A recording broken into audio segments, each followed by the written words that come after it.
We're getting close now. Measuring vibration. We're just continuing right down through the, oops. That's the main one, isn't it? We're down to here. In our trip here, autopilots have accelerometers that are sensitive to vibrations. Really? Accelerometer values are combined with barometer and GPS data to estimate position. With excessive vibrations, the estimate can be thrown off and lead to very bad performance in your controlled modes.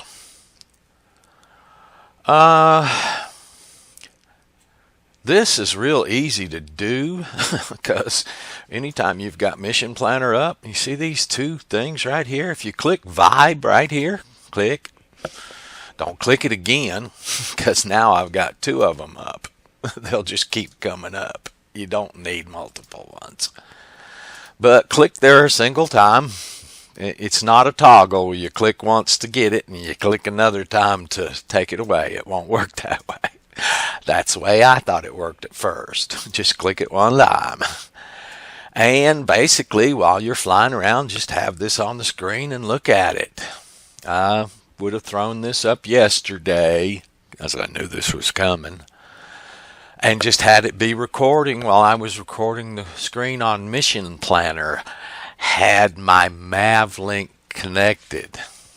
Now, I wasn't prepared. I should have been more, what shall we say, more disciplined in going out through a checklist, etc., etc., etc., and getting the MavLink to connect.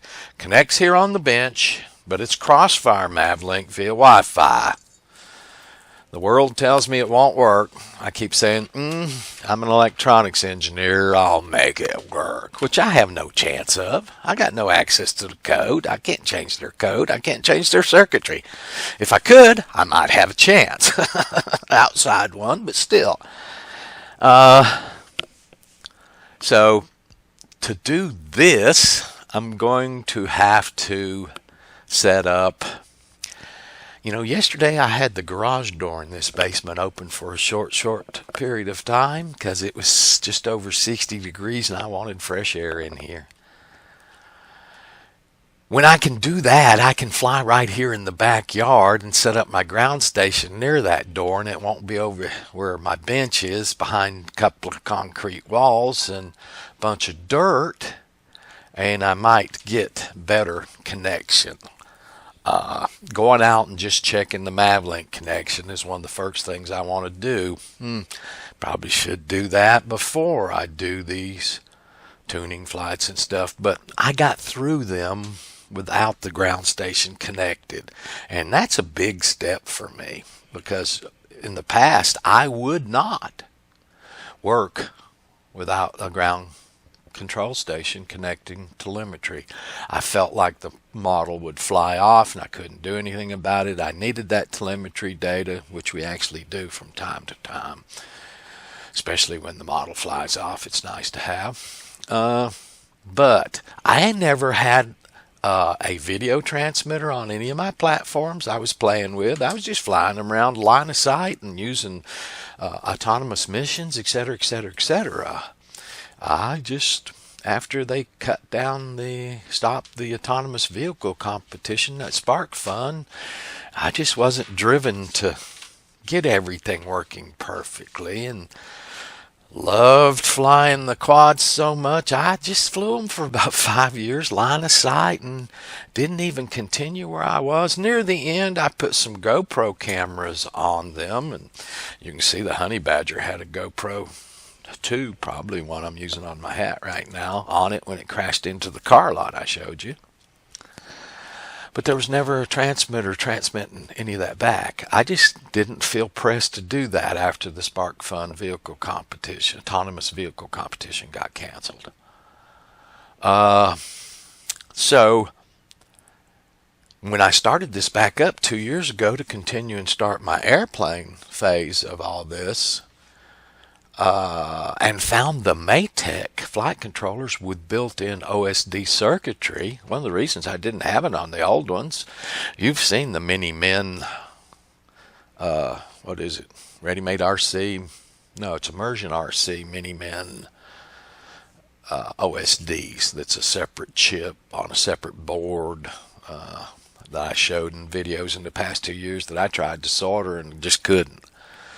So yesterday was my first ever capture of a flight with OSD data coming from a video transmitter. I've never done that before. No, I put a video transmitter on the Rover, but the old house 5 years ago when I had the 1.2 video transmitters and antennas and stuff, I ran it up the road 1.5 miles and followed it on video the whole time. Yeah, I did that. But as far as a flying platform, near the end, I've got the stuff on the Honey Badger. Didn't ever put a video transmitter on the F550 quad. Didn't put one on. Did put them on the H quads I built, but never actually used them because I was having too much fun flying them line of sight. Did put it all on the flame wheel last year when I started to rebuild the flame wheel, and it's all still there. But I did capture some of those flights, including the OSD, but those flights were just so terrible and so many crashes, I just didn't share them with anybody. But so I'm on the cusp of doing my first ever video transmissions from a flying platform to the ground. I did fly the flame wheel at the old house in 2015 with a GoPro on it recording about 2 miles away and back with an autonomous mission, but there was no video transmitter ever on the flame wheel until a year ago. There's various places in everything I've been doing that I had eye problems for years, and I still not sure I like goggles, and I'm still shy of really using them much. I planned today on getting that video monitor out to try to set it up so I could have something to fly the Chimera 7 with. But anyway, we're getting way off subject. I'm going to have to get my communications with my ground control station and this platform working better. And I think it will. I've got the power on the Nano RX Pro at medium, and it worked after a fashion from my bench right here through a block wall, dirt, another block wall, a third block wall to just outside the door here. It didn't work well enough to do much with it, and I didn't need it, so I didn't sit here. And if it takes more than 60 seconds to read into the perimeters, I consider it non-functional. So with the garage door open and it just being 10, 20 feet straight line of sight to the platform, the Mavlink may work in the backyard, and I can do this test. And that'll be the beginning of my Mavlink testing for telemetry, because I really did, and that's one of the reasons this quad got stuck in as a build when I was in the middle of building 7 airplanes the last 2 years, is because for testing Mavlink data like that, when I first set it up, it's just easier on a quad to test range on a platform for things than it is an airplane, because I can put an autonomous mission in there and recreate that time after time after time after time with the same altitude and direction I'm flying, and just increase the distance on the autonomous mission, and be checking video transmission at a certain power or telemetry at a power on the Crossfire receiver, transmission power, and be paying close attention to that. Whereas in an airplane, because it flies so fast and stuff, I really have to pay a whole lot more attention to an airplane that distracts me from the other. I might not be saying this well, but you can kind of let a quad go out and do its thing a little easier. Go out there and hover. And while it's hovering for 3 minutes, I can be completely engrossed in how the video transmission is working. You can send an airplane out there and have it loiter, circle, that type of thing, and sort of do the same thing. It just scares me a little more with an airplane, because I don't have much experience with them. I was working up through rovers, verticals, and then into airplanes, and I just got back into my airplane phase of it 2 years ago. Flew my first airplane flight a year ago. Didn't fly many, only flew about 5 times in 2022 because of eyes, cataract surgery, and then health problems and stuff. So but that'll be the first test of this, and then I'd love to see immediately start pushing that quad away and see when the Mavlink fails. And I'd planned on setting up an autonomous mission to go out X feet and then set up the failsafe in my ground control station. So as soon as there was the slightest little problem, the platform would sense loss of ground control station and return to launch. And that would, see, it's sort of automated there for me. And after I have experience with airplanes and RDU that I'm comfortable with, I may be able to set the same missions in an airplane and do it. It's just what my experience and comfort level is right now. I stuck the quad build in because they can hover a whole lot better than an airplane can. So that's this portion of vibration measuring that. And the reason I really won't be doing it soon. I may do a little flight in the backyard today. Who knows? And look at this. We'll just see what the temperature gets to and stuff. It's only 10:30 in the morning at this point. So that's the real time in ground station. Now you can, and they've got lines in there at the 30 milliseconds per second of acceptable values. Vibration levels below the 30 millisecond per second are normally acceptable. So this one right here might not be by that definition. These two are. Levels above 30 milliseconds per second may have problems. So this one may have. Levels above 60 always have problems. So if you get up into here, you dead in the water. This one right here, I would certainly be looking for a way to get that under that red line.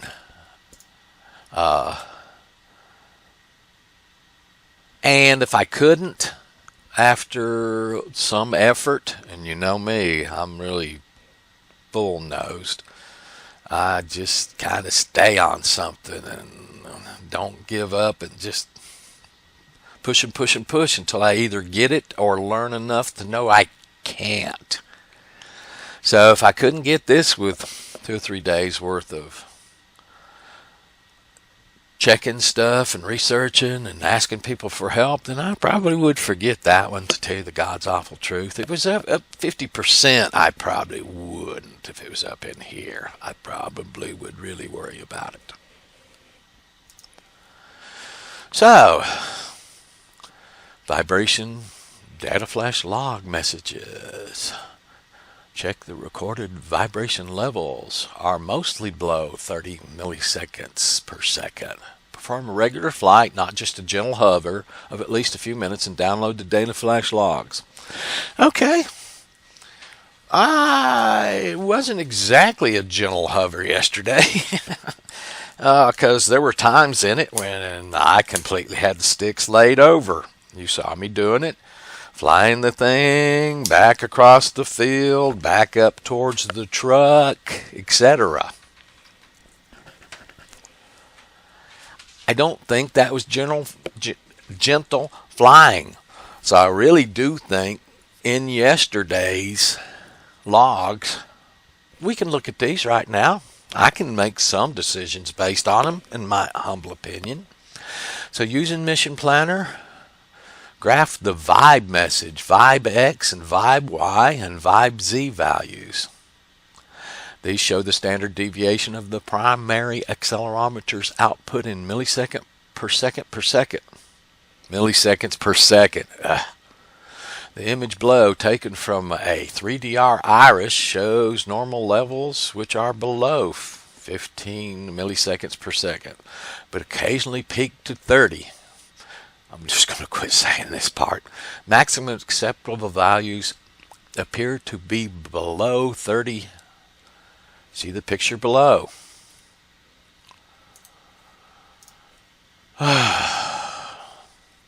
So here's the 30. And you got some little peaks up in here. Here's 0 down here.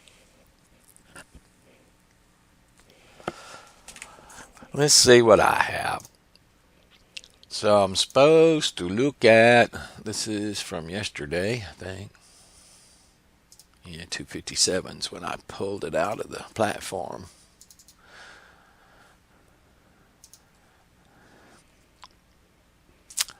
Vibe. I have 2 accelerometers here. So what are we looking at? Vibe X, Y, and Z. They put clip 0 in there, clips in there too. Okay. We'll just do this first.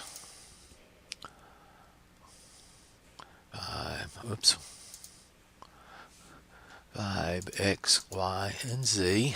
I'll do that. None of my peaks at all, even when I was horsing it around the field, are even anywhere near 30. They're max 20. Most of them 15 and below, except for that one, which we'll call 17 and below. This one below 20. There we go. Here's 30 up here now, and I'm really well. That one looks good to me. I'm just looking at this for the first time based on what I had, and if I put the second one over it, now we've got both accelerometers, X, Y, and Z, and nothing. Pull this back out to 30. Same. Now, because this is so far under, I don't think I really need to go fly that flight, do you? And they're wanting this clip too.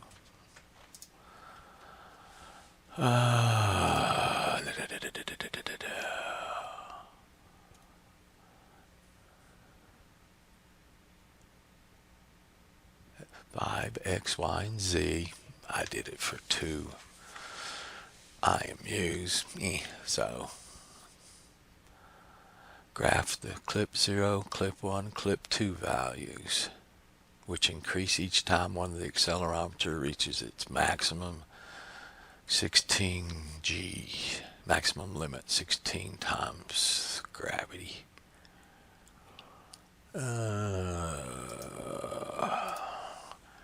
Is that this clip?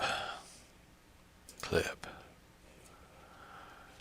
I put them in there, I don't see anything. So I'm going to take these out.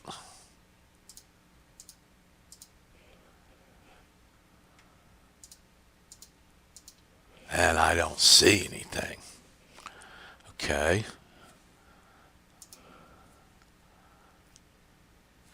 Graph the clip 0, clip 1, and clip 2 values.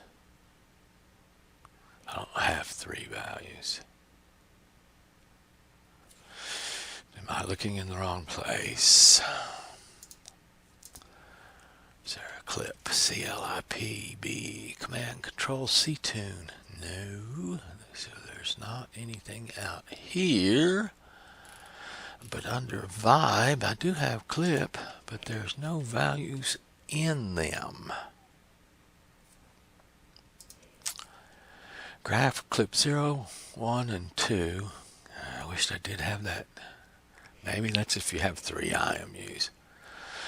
Values which increase each time one of the accelerometers reaches its maximum limit. 16 times gravity, or 16 G's. Well, what if none of my accelerometer reached its maximum limit of 16 G's, which I don't think it did. And my God, what would you have to do to have 16 G's? That sounds like something you'd have to really slam into a wall, or have the platform be rolling to 45 degrees, and before it got there, try to roll it 45 degrees back in the other direction. I mean, how are you going to produce that many G's? Ideally, these should be 0 for the whole flight, but low numbers less than 100 are likely okay. Less than 100? Well, I guess that's 100 on their graph. But it can't be 100 G's. If 16 G's is maximum limit, they're confusing me here. Our new pilot has confused me since day one. There's certain portions of it that I've just refused to buckle down on because of the way it's written. Hey man, I'll never lie to you. I don't profess to be an expert. I profess to be good at electronics. I profess to be very tenacious in solving problems. I have a history of 50 plus years of success in those in electronics. But sometimes when things get like this, where I just want to shake them, I become just straight up human and get stubborn and just turn away from some things. So I just give you the person I am, unfiltered. A regularly increasing number through the log indicates a serious problem that should be fixed. Well, if there are none, wouldn't that be great? So this looks like they've got Vibe X, Y, whoops. Yeah, they've got Vibe X, Vibe Y, and Vibe Z in it. Now, in these lighter colors, I wish they hadn't done this because I can't really see their data in this either, of flesh colored here, a yellowish and an orangish here. I don't really see those colors in their graph. I really don't.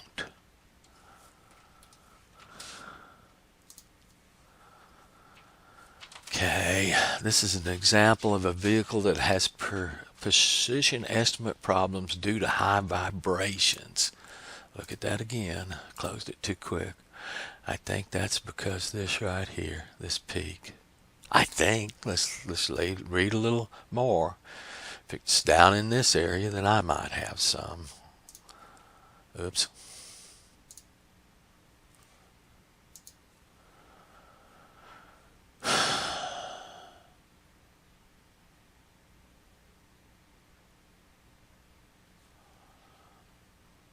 But occasionally peak to 30. Okay, so I guess because he peaks, this peaks over 30, they say that's a problem right here. Maximum acceptable values appear to be below 30. See second picture below.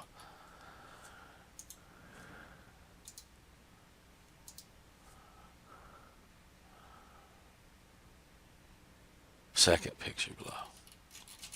Wait a minute here.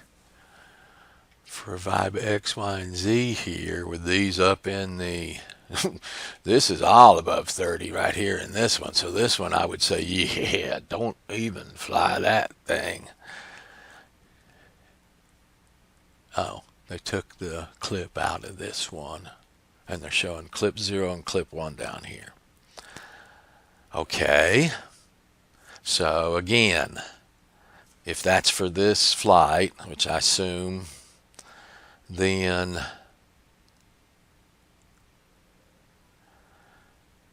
each time their accelerometers exceeded 16 G's, this went up and over and then up. So it exceeded it 1 time, 2 times, 3, 4.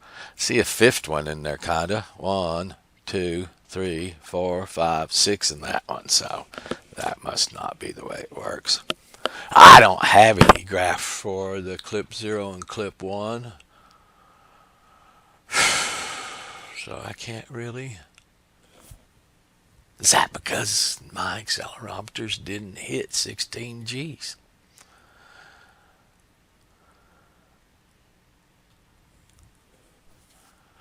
The algorithm for calculating the vibration levels can be seen in the method, but in short, it involves calculating the standard deviation of the accelerometer readings like this. I don't have any problems calculating standard deviations. I did that a lot in psychology classes in college.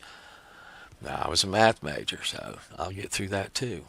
But this AP inertial sense.cp, what the hell is that? I've never seen that before. Oh my goodness, that's the actual code and the subroutine. Now, I love to play in here. At some point, I would love to play inside the code and compile my own Ardocopter firmware and fly-in stuff, but I'm not ready for that yet. I've just worked from rovers to quads and just started on airplanes 2 years ago. I got to get through all of this, it'll be years before I do any playing with code or even coming in to look at this. So when you tell me here the algorithm for calculating vibration levels can be seen, fine. There you go. I saw it. End of story. So therefore, I'm not going to calculate it. Capture the raw X, Y, and accelerometer values. High pass failure raw values. Calculate the difference. Square the above. I can't. There's no sense in me doing all that. And again, my brain, the human I am, is going to fight against this because, oh, come on, guys. Why would you send anybody to this? Now, I can read it. It makes perfect sense to me. This is coding like I've done for 50 years. I've done much deeper coding than this. I've done all the way down to assembly language on all sorts of controllers, processors, hundreds of different electronic devices in 55 years or so. But why would you send a hobbyist here?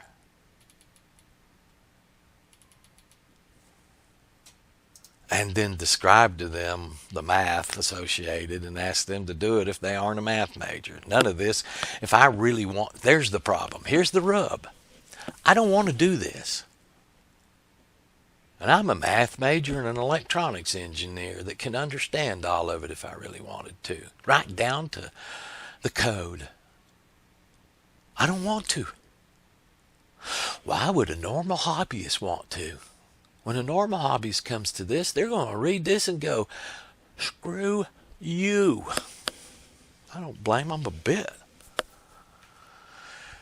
So we're going to skip over this. I'm going to be human.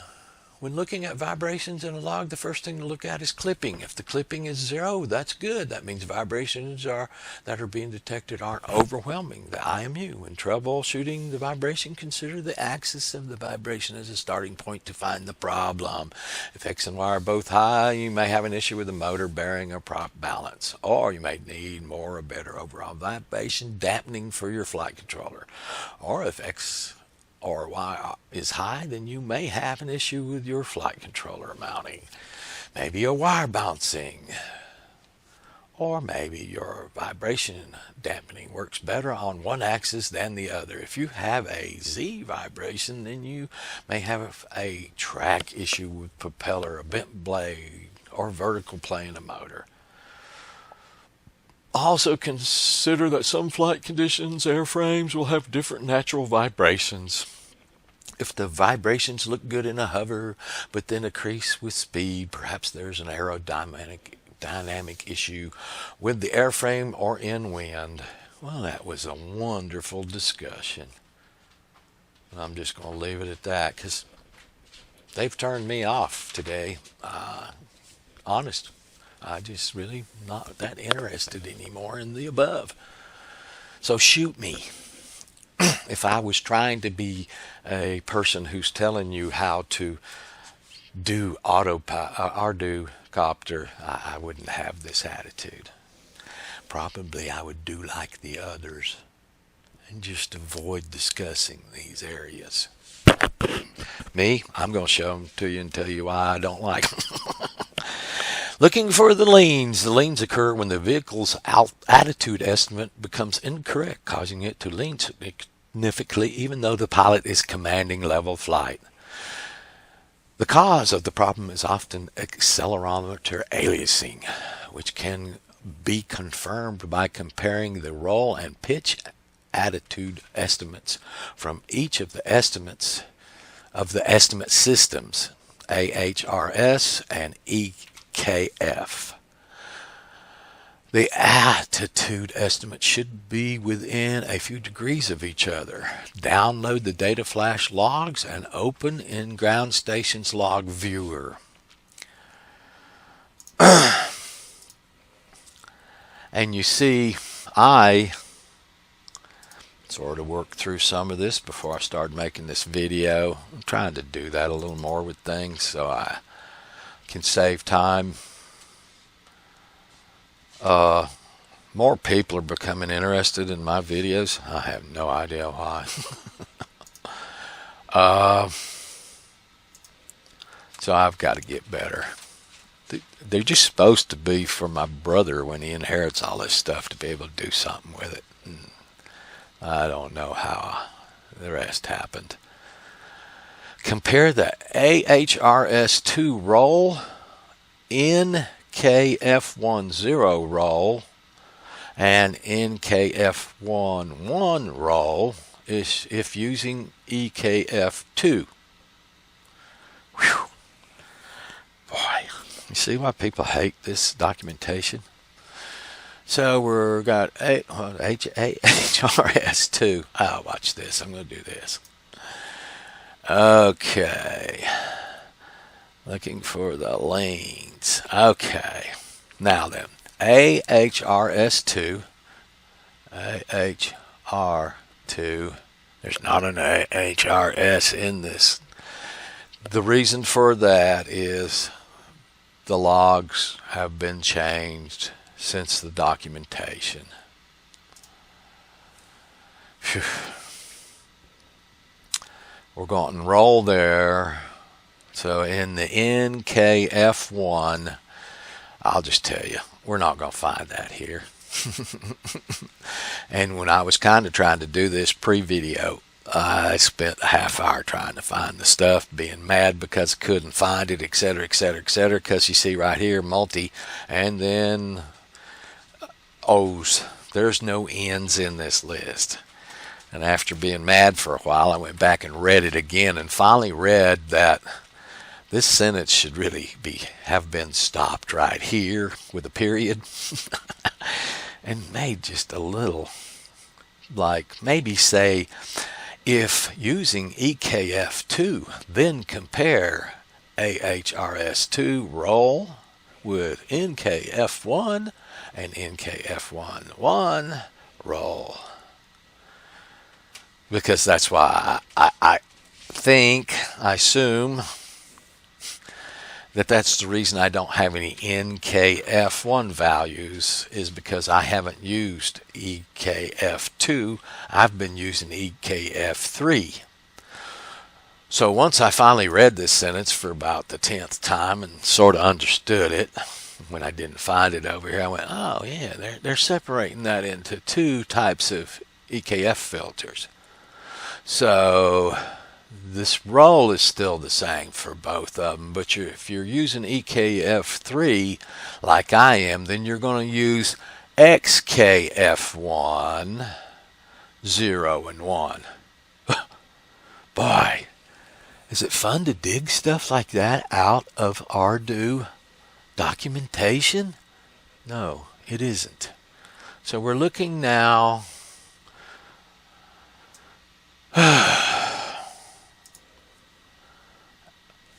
Roll here and roll XKF1.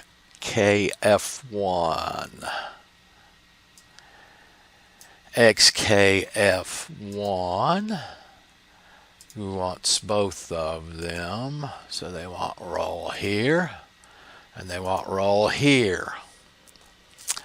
And as I look at those, they look to be pretty much the same to me. There's not a lot of overshoot.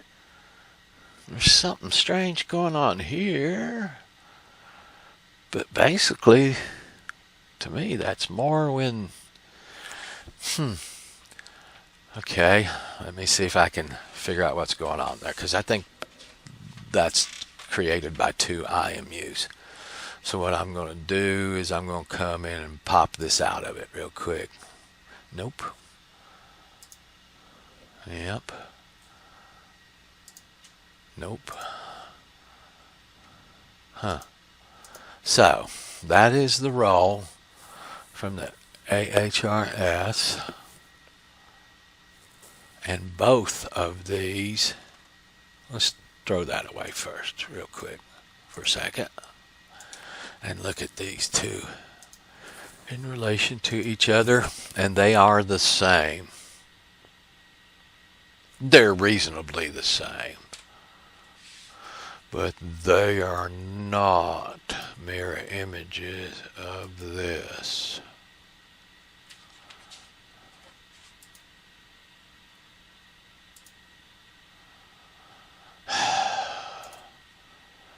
And you see, I can readily see that there's divergence in these areas and out here, but I can't really readily see what's going on in there. And that was into the auto tune. Because we're talking about roll here, I think this portion was when the roll was being tuned. And then starting right here when my cursor is in this log, the pitch started being tuned. And I have no idea how far out here. If I click this, I will. That pitch was tuned out in this log to this point. And then yaw was tuned. Whoa! Isn't that wonderful? Just by where it's at, yaw was tuned from here to here in a whole different method from those two with whole different values, it looks like. So I'm going to take that back off. And after yaw was tuned about this point, this is basically where I brought it in and landed it. You watched it. So how do you find out what kind of overshoot is here? Boy, they look like they're on top of each other until you get out here.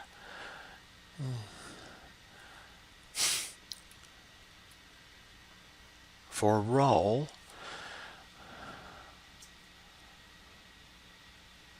and that's all of them. there is some little difference here. Let me see by clicking here what color changes I get. Oops. Oh, that threw away my graph where I scrolled in. Yeah, there's just a little difference in the peaks there. Not much though. I mean, it's that little blue. The little blue. So there's a difference of 20, 21, 22, 20 and a half.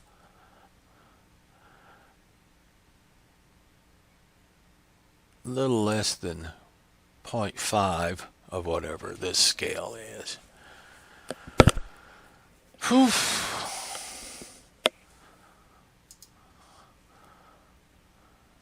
Okay, compare that roll with this roll.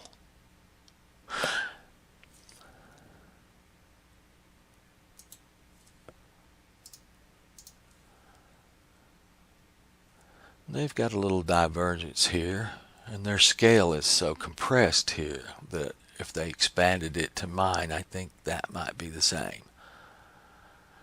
Okay, this was just a flight of theirs. Now, my data flash log is actually an auto-tune. So, there's a whole lot more rotational input on the roll axis. So, with all that coming in and out so fast and not being much, see, 10, 11, 12, 13, 14. Nope, that must be 10, 12, 14, 16, 18, 20. So 2 increments per.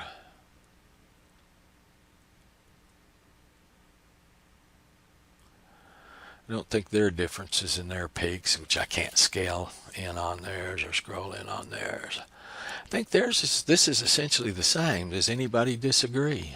They've got a HRS2 roll up here, and evidently they were using the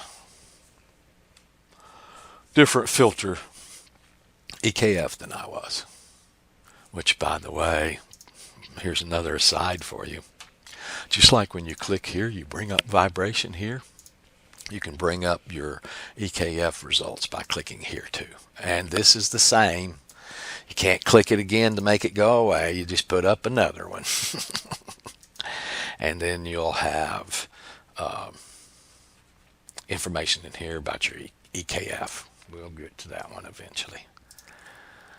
So right now, based on what I see, and this portion is measuring vibrations, I'm sort of copacetic. And then here it says refer to the measuring vibration with IMU batch sampler. You remember this past week when we were over here in this, because we were measuring the results of notch filtering? I'm not going to go back there. We looked at a lot of stuff over there. It all looked good. It'll still be good. Now then, this one's a little embarrassing because I read through this morning. IMU data flash log message. For very old versions of Ardu Pilot that do not include the vibe message, the IMU values can be checked directly. Ensure the log bit mask parameter is set to include IMU data so that accelerometer values are recorded to the data flash logs. You saw me do that very early before my tuning flights. You saw me do this, and look at this, very early. Fly your copter in stabilize mode and try to maintain a level hover. It doesn't need to be perfectly stable or level. Download the data flash logs, and after the download has completed, use the mission planner's review a log button to open the latest file. Ah, man. When the log opens, scroll down until you find IMU messages. Click the rows accelerometer X and push graph this data, left button. Repeat that for the accelerometer Y and Z columns to produce a graph like the one below. Check the scale on the left to ensure that your vibration levels for accelerometer X and Y are between -3 and +3, and for Z they are between -15 and -5. If it is very close or over these limits, you should refer back to vibration dampening. You should read this as, or if you're a very old person who's been working with Pilot for a long time, then this is probably the way you used to do this, and was perhaps the way I showed you to do this back almost 20 videos in this same build earlier, when I ran in real quick and told you, hey, this is not even in this build here, but I'm going to go in and look at my accelerometer data real quick for vibrations, because I knew how much that could crash. That you can't get anything out of the accelerometers worth a hoot if they're just covered up with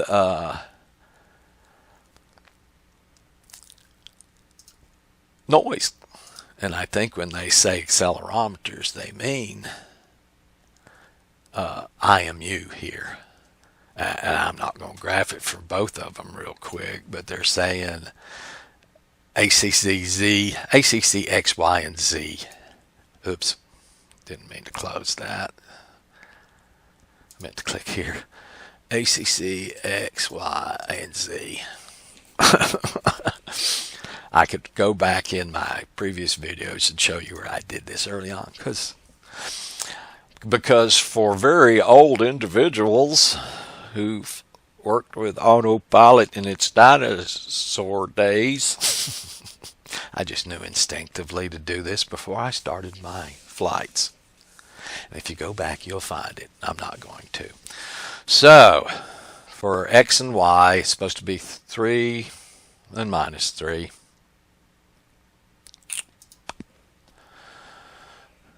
Let's just take Z out of this for a second. Here's 3 up here. Here's -3 down here, just as I showed you the last time. There's some bumps. This is after landing, where it's outside of that range for vibration up here. This is when it was doing the auto tune. So, and if we throw Z back in there, and Z's range should be -15 to -5.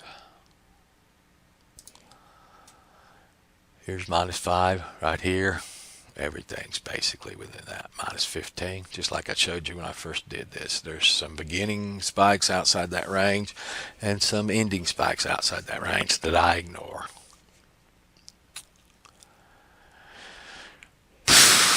Basically. So as far as vibration, for me, you will have to make these decisions for yourself. But as I come through here on my little journey, after all the above is complete, go to Mission Planner's Standard Parameters page. You may need to press Connect button again and set the log bit mask back to default.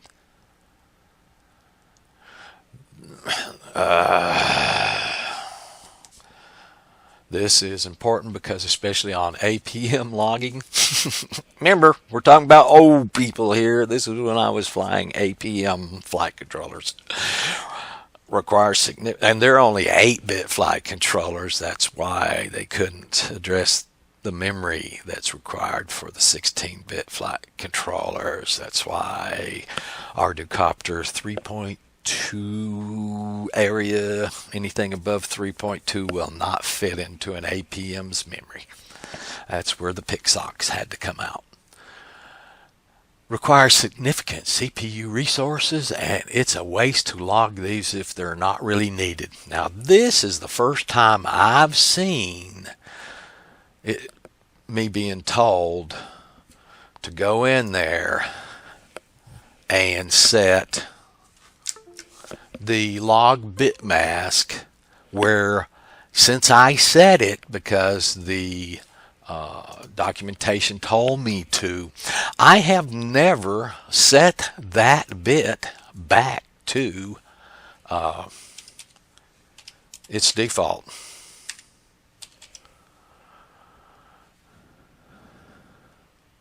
Well, actually, it's back to the default right now. That's not the way I was doing it.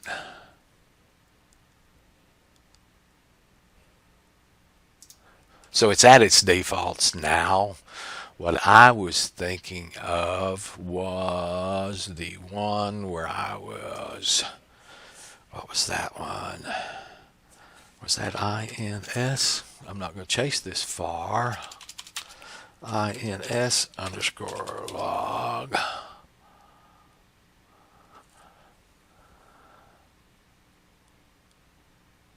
Wow.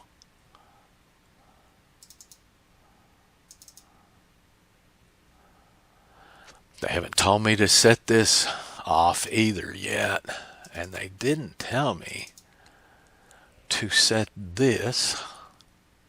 You know, I had this set this way at one point, and somehow it's gone. I'm just going to leave it gone because they're worrying here about getting that reset so that that's not being logged, because an APM just didn't have the horsepower. But maybe that is even, because it's at the default now. That particular perimeter is at its default now. Because I think the flight controllers now, this isn't a worry to them anymore.